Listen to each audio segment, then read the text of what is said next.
مرحبا، اسمي جميلة وهذا أول لقاء لي معكم على أنت أنوي سمتي للقدم إليكم فكرة مختصرة عن المطبخ التونسي.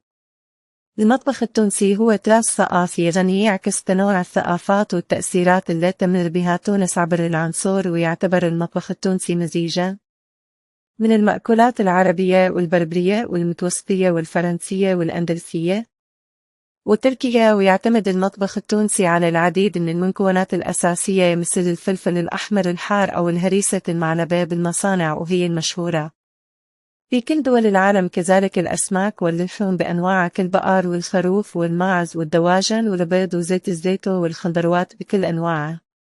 كما يعتمد المطبخ التونسي على البنق والكلفول والحمص واللوبيا الصولية والسنوم والليم والبهارات المتنوعة. ويضم المطبخ التونسي بالأساس الخبز بأنواعه وأشكاله العديدة، سواء من المنزلية أو المنعدة بالمخابز التقليدية أو العصرية.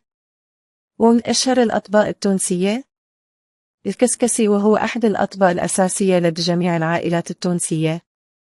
ويتكون من حبات الكسكسي المنعدة من طحين القمح والمطهن ومع اللحم والخضروات والبهارات. كما وتتميز بعض الجهات بإعداد الكسكسي بالسمك كمدينة بنزرت الطاجين، وهو يحتوي على مزيج من اللحم أو الدجاج والبيض والخضروات والبهارات، ويتم طهيه على نار هادئة.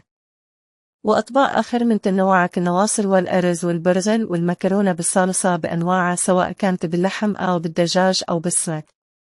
وأطباق عن المرقة كمرقة البطاطا ومرقة الجلبانة ومرق الخضرة ومرقة اللوبيا والمرمز، وهو عبارة عن مرقة حمص وبصل ولحم، ومرقة القمانح ومرقة القناوية والملوخية والعجة والشكشوكة والبريك. والشربة بأنواعها كشرب الشعير أو لسان العصفور أو شرب العدس. وصحن الكفتاجي والصحن التونسي.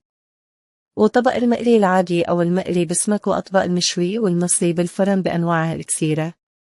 ومن السلطات وأشهرها السلطة المشوية، وهي عبارة عن خليط من زيت الزيتون والفلفل الأخضر الحار والطماطم والبصل والثوم، بعد شويهن كلها على النار أو بالفرن، مع إضافة والبهارات والبيض المسلوق والتن وحبات الزيتون بألوانها مع قطع الليمون. ولنسي السلطة التونسية وسلطة الأمك حنورية وسلطة الفجل وسلطة البسبس والجزر مع البقدونس، ويضاف لهذا كل الأكلات السريعة كالبيتزا والكفر وأي ساندويش.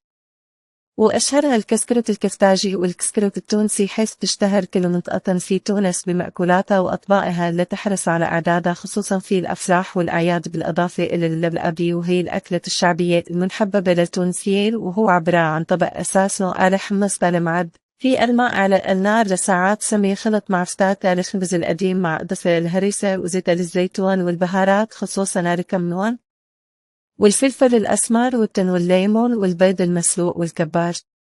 كما تشتهر تونس بأنواع متعددة من الحلويات كالبقلاوة والمقروض والغريبة وكعك الورقة والصمصة والسطاير بالتمر والبنبالوني، وهي فطائر تشتهر بها ضاحية سيدي بن سعيد والكعك والزلابية وأنواع عديدة آخر من الحلويات والمرطبات عرف بها المطبخ التونسي. وتشتهر تونس بإنتاج زيت الزيتون والتمور وكل أنواع الغلال والخضر الشتوية والصيفية، وكذلك الأشجار المثمرة بشتى أنواعها، وخصوصا منها الأوارس كالبرتقال بأنواعها الكثيرة والتي عرفت بها جهة الوطن الإبلي وتصدر العديد دول العالم. أخيرا أشكركم على حسن المتابعة، وإلى اللقاء في الحلقة القادمة إن شاء الله.